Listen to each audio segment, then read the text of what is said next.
On this Bondi Vet compilation, we explore the incredible human-animal friendships that transcend time, He's been missing for like 18 months. devastating illness, Sorry to let you know, but we've got some bad news, mate. That's not good. and species This isn't just a lie. This is like a brother. to prove that true friendship knows no bounds. Normally as a vet, you can have a sort of a line. Sorry.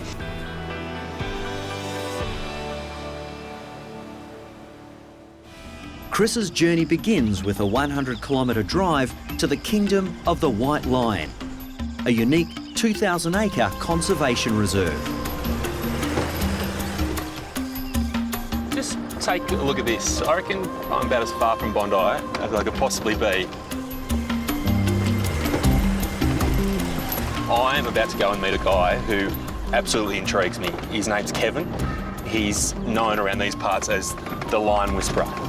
He gets up and close personal to lions, but he wants me to get even closer, to operate on 2 of his lions. Now, for me, that is so far out of my comfort zone. It's still cats, right? Just big, aggressive cats.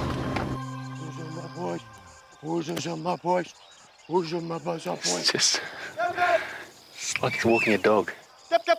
The kingdom of the white lion is the vision of Kevin Richardson. 12 years ago, he fell in love with 2 cubs born in captivity. Now he provides a safe home for 41 lions, many of which he's bred and hand-raised. Hello, my girl. Hello, my boy.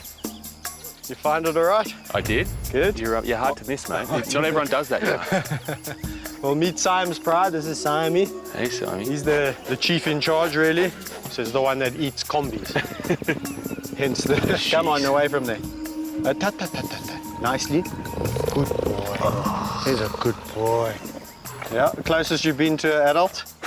This is when he looks at me and there's actually no wire between me and him. Yeah, no, it's a different feeling, eh? It's a big window. And it's a big window, yeah. His head's... Yeah. It just goes against everything your mind wants to believe it's seeing, because people shouldn't walk with lions, wild lions. It just doesn't really make any sense when you see it. So for me, it blows my mind. Lick on my face. Nice lick. Not bite. While Kevin dreams of no lion living in captivity, the reality is the wild population is rapidly diminishing. My goodness, it's 40 degrees. Do you have to lie on top of me? These definitely haven't lived the lives of a captive, normal zoo kind of lion. They've gotten to be in the bigger areas, live in prides, fight for females, roar at other lions over territories. So they live as natural life as I could give them in captivity. So in Australia, people go to zoos and look at the animals in cages. Here, it's sort of the other way around, isn't it? People are in cages here. Not bite, Gabby. Gabby. You are a terror. You are a terror. No. I've always thought, if you gain the trust of an animal and get to know it on an individual basis, then the sky's the limit. Once you've formed a really good relationship, there's no reason why, when that lion gets to 2, 3, 4, 5, there's no reason why he should actually change his attitude towards you. What do you think when they see you in there? What do you reckon's going through their mind? These lions, they definitely know that I'm not a lion. So I'm almost like this honorary member of this pride. What I find even more amazing than the fact they don't tear him apart is the fact they actually go so far the other way. They love him. They're all over him. They just want to be near him and be scratched by him and roll around with him. It's a real affection. What can I do? I can't. Thank you. Is that what you call a lion hug? Feels I'm interrupting. You interrupting the love affair.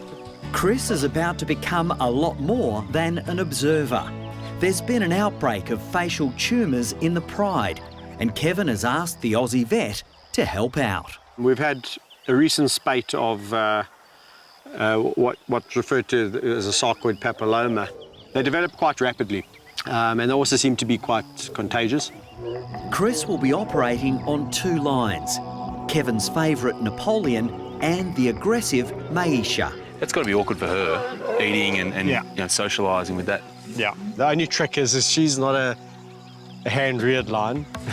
She's more of a wildish lioness that's grown up in this pride. Yeah. So yeah, she'll take our hands off even if I try and, you know, probe around on her lip. Look at Napoleon on his nose there. You see his nose? Yeah. Oh, okay. That's the one I'm worried about as well. If there's any concern that he's not going to get his nose back together properly or it's going to be tricky, he is my baby, so Daddy's got to intervene here and make sure what's best for baby. If there wasn't enough pressure about working on a line, he's not just a lion. He's the very reason Kevin does what he does, so it's a lot of expectation.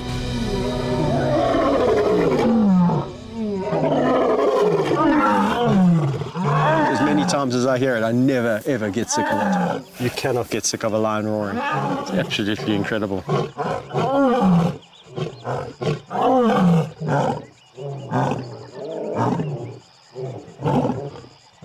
For me, the sightseeing part of this journey out to see Kevin is all of a sudden gone. Now it comes down to work. Kevin really should be very well aware of the fact I've never operated on lines before. Now it's my time to impress. I hope I can. Maisha and Napoleon need to be isolated in the shed so Chris can sedate them. Winner takes all. When they walk past, I've got to hide behind a brick wall so they don't see me and jab her. When I jab in there, the needle stays where it is and this pushes in an injector. Can I be honest with you? It's not a technique I've used before. Not a technique I've had to use before, but we're spirit of adventure, we're going to give it a go. Open rod. Yeah, mate. Kevin is well aware of the risks involved. We've had a vet that was chomped because a lion tower wasn't sedated properly. That was a lesson learned. I should have mentioned that earlier on, hey, before you came all this way. Yeah. The surgeries are tricky. They're in a delicate part of the body that bleeds a lot. Close. But what really freaks me out is the anaesthetic.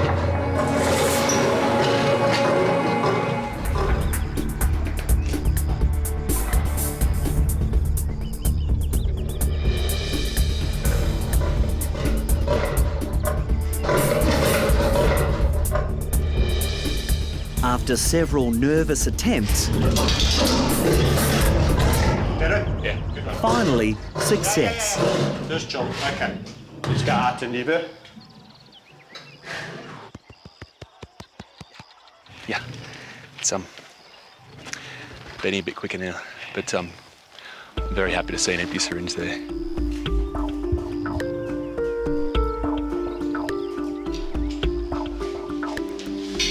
Roll her into this? Yeah. Can you just tap her eye for me? The big test of whether Maisha was actually asleep was tapping her eyes. You normally just need one tap, but I think I was working on about 10 or 20 just to be sure. But 10 minutes later, Maisha is still not completely under. She's just a little bit light. She's actually blinking when we tap her eye, so it's not really the state you want when I'm about to actually cut into her. What Chris doesn't know is that during the last operation here, a lion woke up and took a bite out of the attending vet's arm. I've seen things go wrong. You know, there's a lot of adrenaline in the air and everyone's hyped up and then, yeah, you get a little bit anxious always when a cat goes under the knife. But I'm sure she's in capable hands. I'm assured, at least. There was a pause there. I heard a pause. No, I've done my research. I Googled you. Really? Yeah. We've got about 20 minutes or so, if that. It's conservative.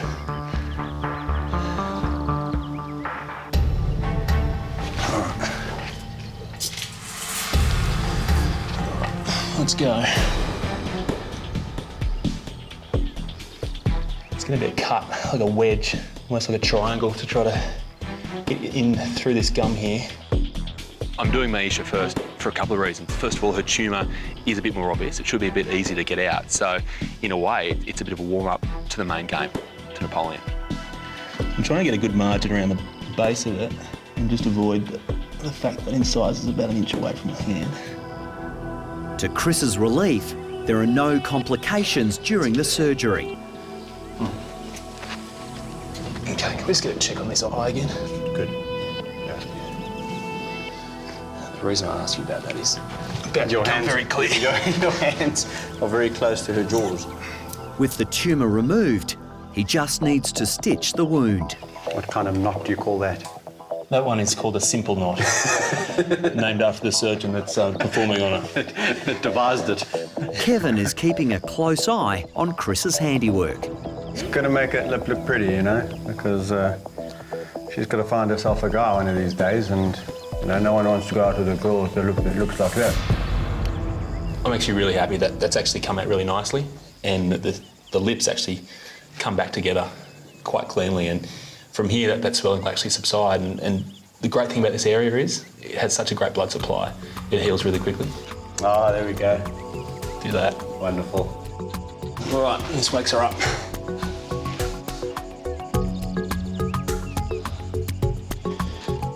Thank you, girl. Thank you. You're most obliging. Get the hell out of here. That was really frantic. Actually, a couple of times I had to try to distract the guys and just sit with my gear, fumbling for syringes, just so my hands would stop shaking. There's a huge difference between Maisha and Napoleon, not just their size, but most importantly for me, it's their age. Maisha's 3, Napoleon's 13. And with that comes a whole new range of risks with the anaesthetic. You just have to be so careful, because at that age, you could lose him. Much easier, huh? Yeah, good. Difference between a tame cat and a wild cat. You can tell me one more time if you Yeah, like. well, I'm going to just tell you one more time that this isn't just a lie. This is like a brother. So you are aware of that too. So. I know. No, look, he's a special cat. Huh? Each one of those scars represents something. I'm going to have one across here, am I, if things go badly? Yeah. Slowly, Napoleon is succumbing to the anaesthetic under Chris's watchful eye.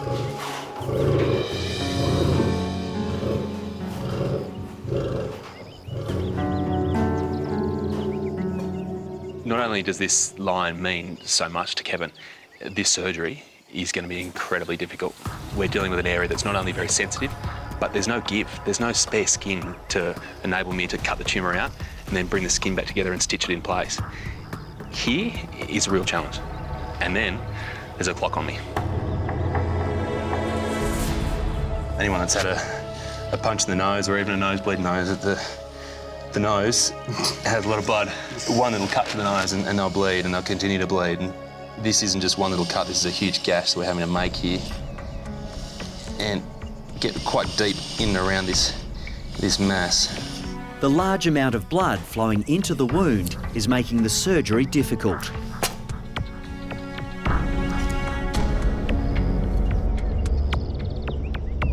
Okay, so there it is there.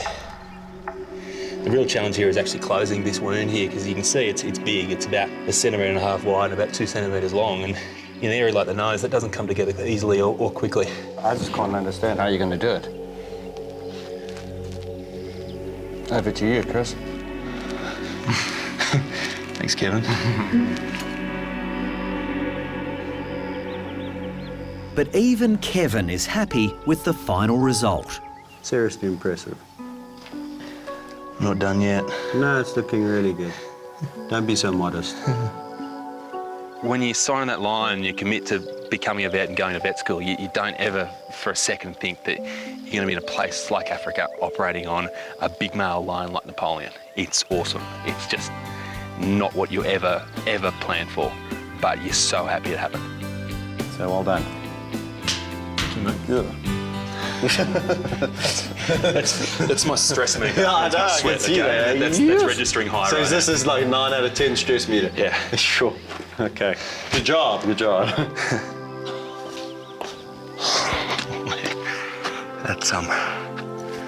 That was intense. It's just full on. I mean, awkward position, and I'm on my knees, lying down, and all the while there's just that big head staring right at you, and he's anaesthetized, but those eyes look straight through you. Oh, I know. Now the surgeries have been successfully completed, Chris has told the story about what happened to the last vet who came to the kingdom. You serious? A vet actually came here and got chomped on. Really? It's good, isn't it? That would have been in the column marked essential knowledge, but he didn't pass that on. Thank you. After the anaesthetic wears off, Maisha is demanding to be let out. There's a good boy. But Napoleon needs a lot more TLC. I'm sorry, but it's for your own good. Yeah? It's actually looking very good. I mean, he's very sore. You can see he's feeling very sorry for himself. But he's a tough cat, eh? You've had worse than that in your life, my boy. It's time for Chris to head back to Johannesburg. But before he says goodbye, Kevin introduces him to some miniature Napoleons. Oh, yeah, Ooh, you're scary, aren't you? Yeah, I bet. For you, is this where the relationship starts? Yeah, absolutely. If you're going to form a relationship with a lion, it really should start at this age. Even at this age, it's about enrichment. In captivity, you've got to, tire or just keep them occupied all the time. Stimulate those little young minds. I am at my happiest when I'm with the lions because it is a way of me finding a sanctuary.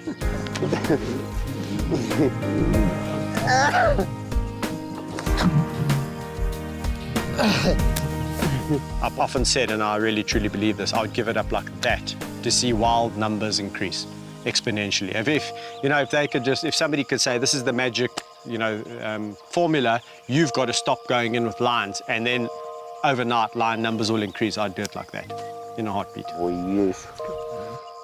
As far as days as a vet go, I haven't ever had one where I've done surgeries on lions in Africa. So I reckon I remember this one.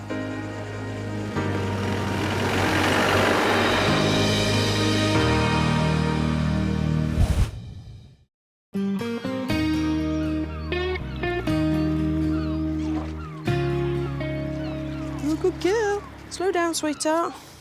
Down at the River Thames, one of Scott's longtime clients is on her way in with a brand new patient.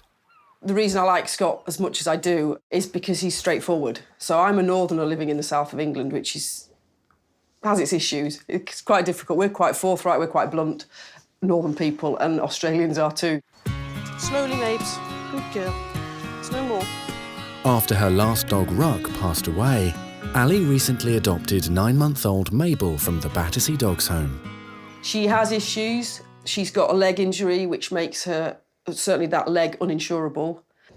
Clean the camera on you, my baby girl. But, she needed a home, and she needed someone who understood what she needed.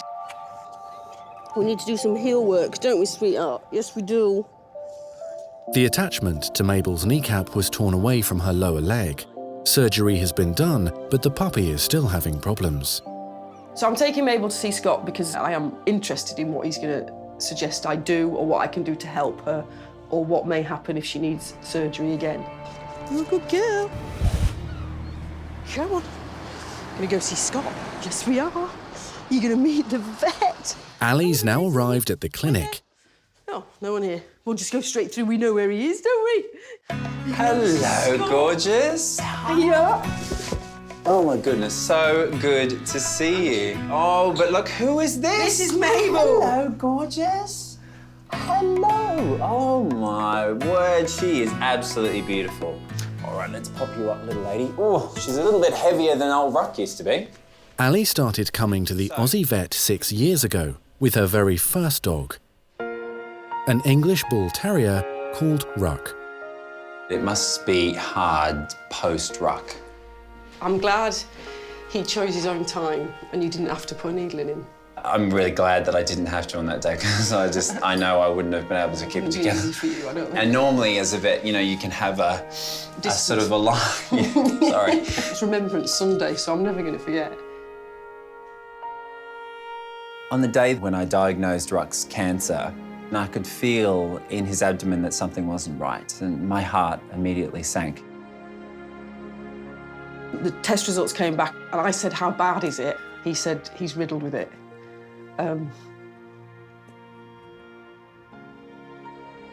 Which is tough to hear. And pretty tough, I would think, for Scott to say. Ruck went through 20 cycles of chemotherapy. The prognosis? He would live no more than 6 months. He hung in for nearly 2 years. Scott's care of Ruck definitely gave me extra time. He did, I believe, love my little man. So, yeah, he absolutely helped in that care. He did everything he could to make sure that Ruck was out of pain, living a full life. As a client or a friend or a dog lover and a dog owner, you can't ask for any more than that. Yeah, it's emotional seeing you again. And I can barely look at you right now. No. The little man, you know, you and me, all those mugs, he didn't make... There's another reason Scott admires Ali so much. While she was looking after Ruck, she was also battling breast cancer. Ruck came with me to chemo. It was important to me, you know. I mean, I'm not that emotional. I don't talk about my feelings that much, but I talk to my dog, and having him there helped. He was so brave. I mean, he's making us look like sooks right now, isn't he? Yeah, he is, yeah. What a monkey. Yeah, move on, he'd say. So, yeah, and I know he would want me to give a dog a home. So there's his little sister. But you have got big boots to fill, my little man. Massive boots. Yeah. Massive boots to fill, hey? No pressure, though. No pressure. Tell me a little bit about this leg. There's a pin and 2 wires in there. It was a tibia crest avulsion. Well, that's basically where the patella ligament has pulled away the attachment that it sits onto the tibia, the bone here in the back leg. So she's not a big fan of me straightening it up, No. but there's definite thickening around the knee and the joint. Are you finding that she is a bit lame still? And most days she's fine. Occasionally she either plays with another dog too much and moves it, or I walk her too far, one of the two, or a bit of both, and she'll be a bit stiff. So this is a process that we just need to go through a little bit of rehab work. I'm up for it. I think anything that's going to help her, that I can do and encourage, has got to be a good thing. Looking at her, I'm not convinced she's going to be a real water lover, but we're going to do something called hydrotherapy. It's a big word, isn't it? Yeah. It means swimming with you. Whether she likes it or not, Mabel needs to be booked in for her first swimming pool session. This could be quite a challenge. It'll help. It'll be good. It'll be good fun. It'll be good fun. It'll be good fun to hang out with you and go for a swim with your dog. just a standard day in the practice, yeah. Yeah, that'd be good fun. I'm not so sure she'll think so, but we'll give it a go.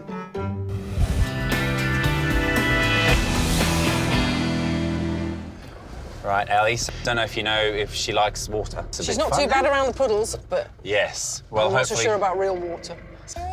It's time for Mabel to start water therapy to strengthen her problem leg. She's a big girl's blouse. Come on, you. OK, let's see if you like water, shall we? Scott has volunteered to help with her first session. Oh, she seems all right with it. Yeah. OK, What's Mabel, this, look. Mabel, look. Swimming pool, look at Yeah. that. Come a little bit closer.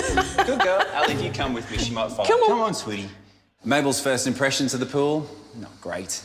OK, so you go in first, and I'm just going to follow you behind, OK? This way, Mabel. I've known Scott a long time, but I've never seen him half naked. But I would again. Come on, then. Come on. Come on. It's all right, honey. Come on. Brave girl, that's it. Come on, sweetie. Come on.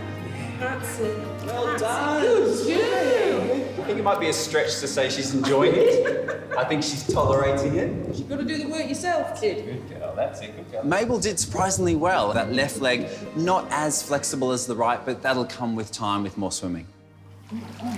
Oh, wow, she's got some pace. Whoa, look at that go. Oh, hey. It's never a good thing as a vet to drown your clients. You know, it never goes down well, and that wasn't a highlight. Pretty funny, though. Good girl. Look at that. Hey, baby girl. So, after a good swim the first time around, I thought, you know what? Every good lady deserves a spa treatment. So I had a little surprise in store for Ali and Mabel. All right. Let's wash up some of that wet dog smell, shall we? I won't tell you what I was thinking. Me and Scott in the shower? Why not? Everyone knows the cardinal rule is you do not pee in the shower. Oh, Mabel. Oh, my goodness me. Did you need that, sweetheart? I was just a little bit embarrassed because your little girl's not behaving, but, you know, everyone wheezes in the shower, don't they? Don't they? Nice. Ah. Oh. Mabel.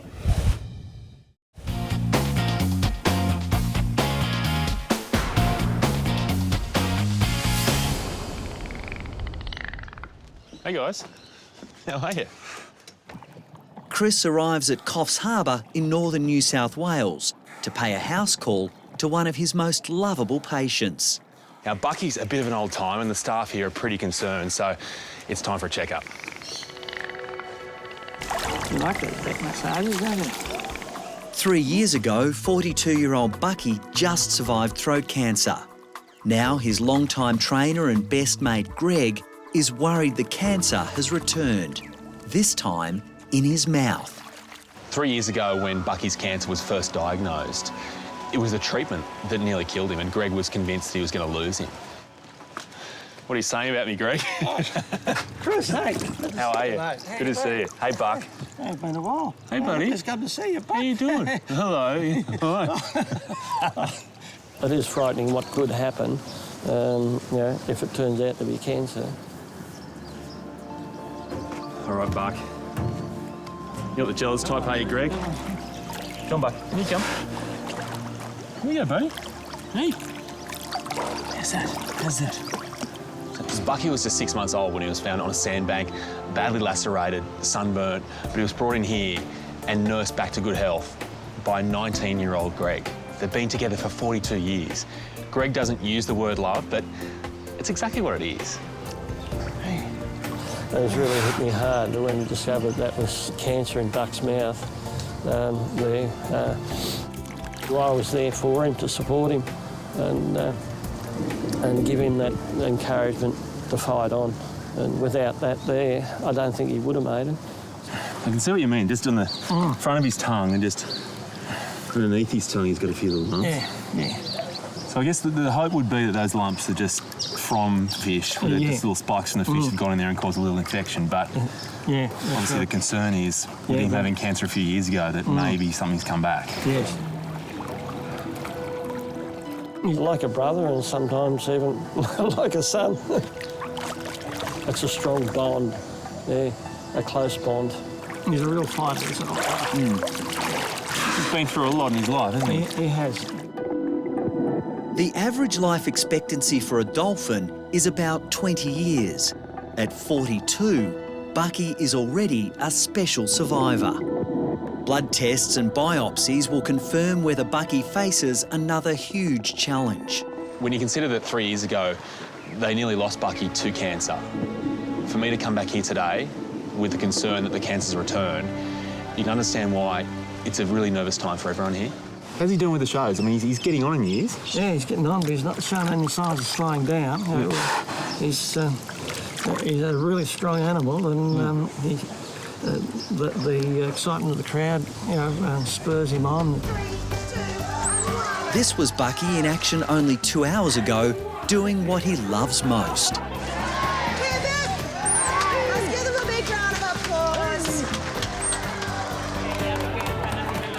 He likes to be the centre of attention, like any star.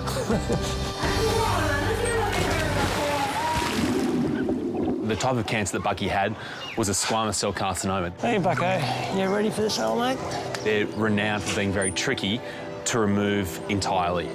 It looked like the job had been done incredibly well and it hadn't shown any signs of recurrence. But recently, these lumps have appeared. Everyone's justifiably concerned. So what I guess I need is just for him to have his mouth open as wide as we can for as long as we can. Yeah, we can manage that, can't we, Buck? So I just give it a go first. Open wide, Buck. Yeah, see, that's just too rough there for my liking. I mean, it's normal for them to have little undulations in this area around the base of the tongue, but that one's just a little bit raised there. Yeah.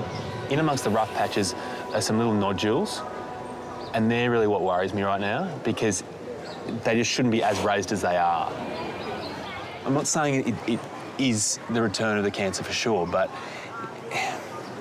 there's enough evidence there to say that we should be worried. Yeah.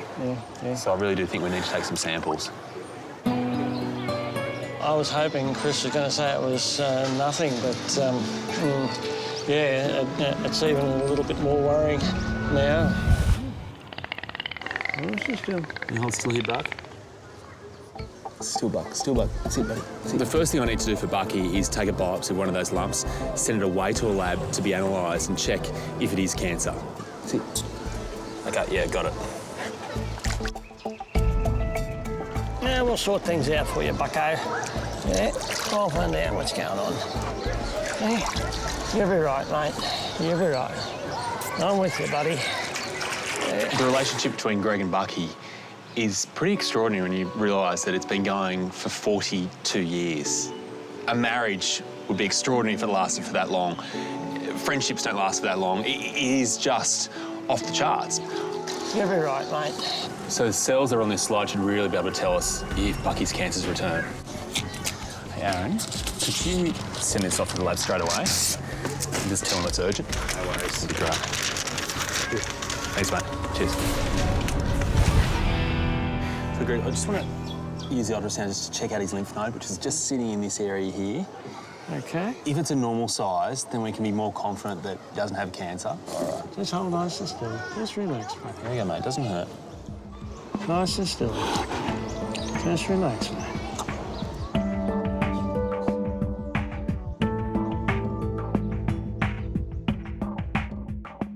If this cancer was going to spread anywhere, it would spread straight to that lymph node. So this is a really crucial part of working out what's going on with Bucky. OK, yeah, we've got one now. All right. If that lymph node's enlarged, then it's a bad sign that the cancer may have spread. All right, so we've got this little bean-shaped area here. That's our lymph node. Just running some measurements here. So, Greg, just want to have a look at this. It's 28 millimetres by 18 millimetres. For him, that's normal. Oh, that's great. Yeah, that's so great that's really news. good. Yeah, that's great news. So, obviously, we still have to find out if he does actually have little tumours inside his mouth. But even if he does, I'm pretty confident that they haven't spread. So, it's a good result. Yeah. He's happy as well. You happy? Hey, you happy? I'm staying positive. There's not going to be anything, but you never know. I'd still like to take some blood, though. It's probably handy while we have him here, just to see how healthy he is. Yeah. I was going to use this upper aspect of the tail, just along this white line here. Beats taking blood from a dog. I'm taking blood from a dog. You got the jugular, you got the teeth right there here. It's just sitting right here. You're amazing, Buck. This is where he shows his age in a way, isn't it? Love bites from girlfriends, Greg? Most likely. All right, we're done. The bloods will now be sent to the lab for urgent analysis. All Bucky's results will be back within 24 hours. We just keep our fingers crossed that it isn't the cancer back again. Bucky, we should have some good news for you tomorrow. I hope, huh? No promises, mate. It is going to be a really tough night tonight. Obviously, I'm hoping for the best, but preparing myself for the worst. And if it is bad news, if it is cancer, then I need a plan I can kick into action pretty much straight away. Yes, Bucko. Yes, that's the way. That's the way, mate. That's the way. Yeah, it's all good. It's all good. Hey. Hi, Chris. Hey, have Bucky's results come through yet? Yes. Next morning at the pet porpoise pool, Bucky is enjoying some R&R, while his longtime friend and trainer Greg is working with Daisy, the sea lion. Open wide. Thank you. The results of Bucky's tests have been fast-tracked. Yeah, it's not really what we're hoping for. We've got Bucky's results back. No, it's not good. Oh. So it has come back as being cancer. Really? So it's saying it's a squamous cell carcinoma. So it's the same thing he had before, just a recurrence of it. So I'm sorry. Doesn't sound good. No. I was praying it turned out to be nothing serious. But, wasn't the results I was hoping for, but it is what it is. And, we've got to accept that and deal with it the best way we can. You right? Yeah, I'm a bit shocked, really. Yeah, I wasn't expecting it.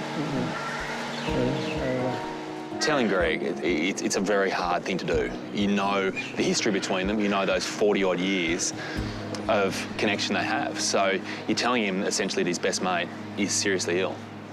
It's not nice. At his age, I'm just not confident he'll get through a major operation or get through chemo. So I've come up with something that I think will work, but also something that's not going to be too trying on him. No, that'll be good. The priority of Bucky's treatment really has to be that he stays happy and healthy. So the treatment I have in mind, it's going to be short, it's going to be sharp, it's going to be to the point, but importantly, what I have in mind should kill off this cancer pretty quickly. Come on. Come on, mate. Hey, look, hey. Sorry to let you know, but we've got some bad news, mate. It's not good. Hey, it's not good, but we'll be right. We've been through this before with Buck, and yeah, he's strong. I'll stand by him and give him all the support I can. Not interrupting, am I? Not at all. All right, hey, Buck. So this is what we're going to use. So there's liquid nitrogen in here. So I just need him, just as he was before, just his mouth nice and wide open and still. That's the most important thing. OK. Well, yeah. Oh. Impatient? Yeah, impatient. He's ready to go. What I'm going to do is use cryotherapy. So essentially, we're going to be freezing these lumps off. That's OK.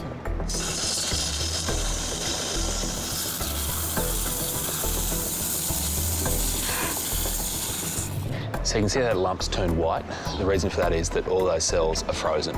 So we wait for them to defrost, and then if you hit them over and over again 3 or 4 times, then you have every chance of really killing off that cancerous tissue. You're doing good, Buck. You're doing real good. A little bit longer, mate. A little bit longer. There we go. We're done, mate.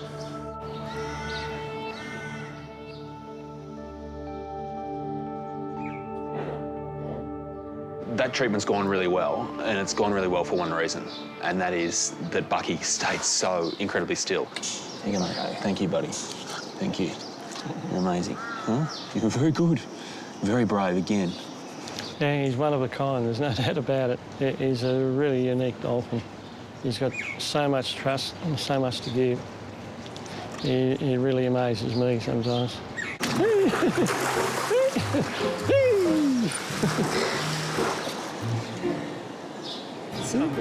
The best reaction to cancer treatment I think I've ever seen.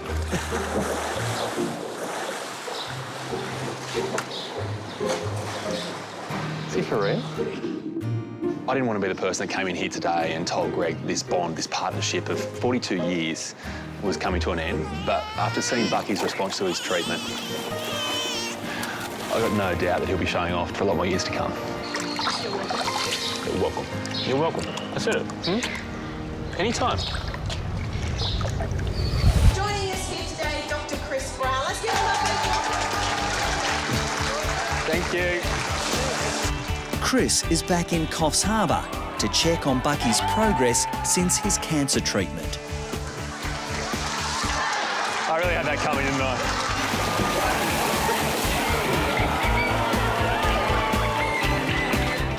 Now, Bucky would like to say a lovely big thank you to Dr. Chris. You got to say, Buck. What do you... With a big kiss. Wow, you're really lingering on that one. I never thought I'd say that I'd come home from Coffs Harbour with, let's be honest, pash rash. Give them both a big round of applause. I know you're grateful, but that's... Ready, Buck? Oh, That's great kick. Bucky's underneath it. What a take from Bucky. You got it. No video ref. Now we're going to forward it off to Zip. OK, Zip's taking it. To see him come out and perform and put on what was an extraordinary show, it's amazing. He's such a trooper. He's got such a strong spirit and such a desire to make people happy. He and Greg have got a lot of happy years ahead, I'm sure of it.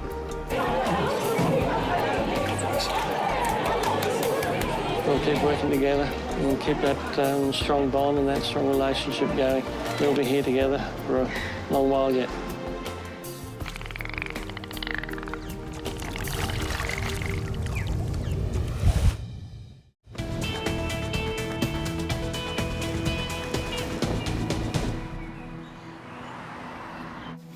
Hey, Alex. Hey, Dee.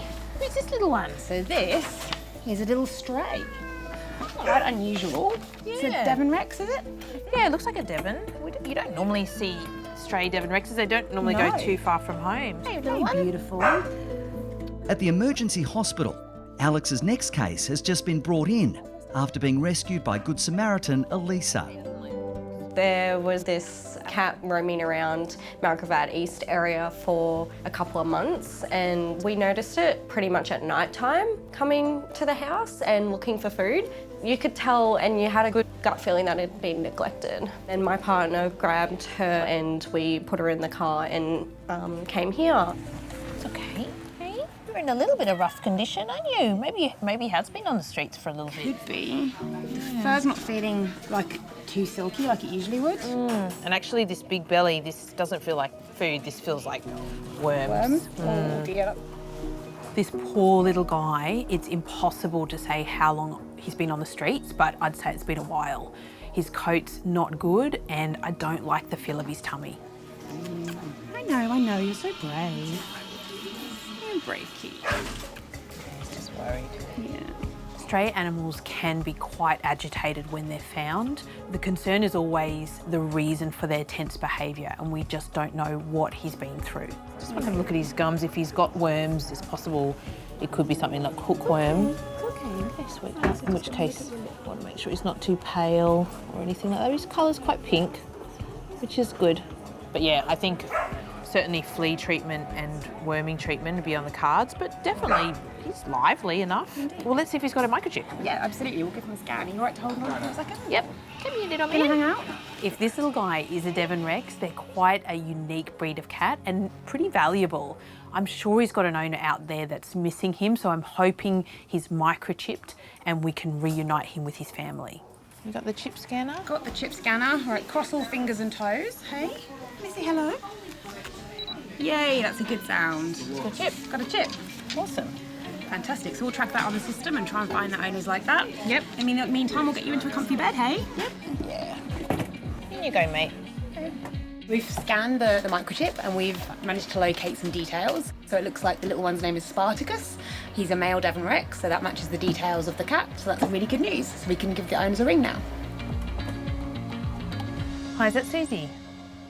Hi, Susie. It's Dr. Alex Hines here from the Animal Emergency Service. Do you have a cat called Spartacus? You did? Okay, so he went missing? How? 18 months ago. So she's very emotional. She had assumed that she would never see him again, but she's on her way down here, and I can already tell this is going to be a very emotional reunion. Hey, Spartacus. You ready to see your family?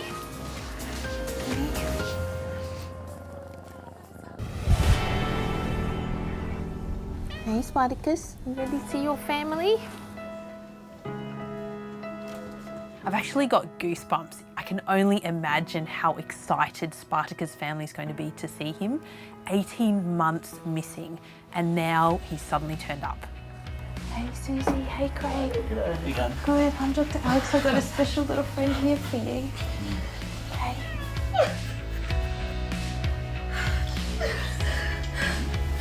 Hey, look who this is. I haven't seen you for so long.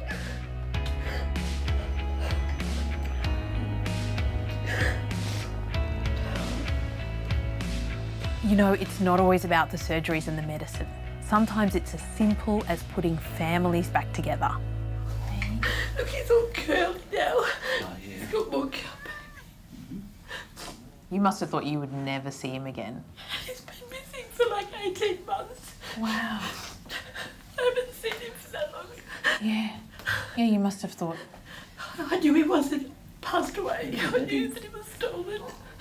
Yeah. And then Trudy, the breeder, rang me this morning and said that Spartacus be found. He's a very precious boy. Sometimes think if he could talk and tell you what he's been up to, you know? These are the moments that make me so glad I'm a vet. You take him home, give him lots of cuddles. He's been gone for this period of time, but he's got the rest of his life with you.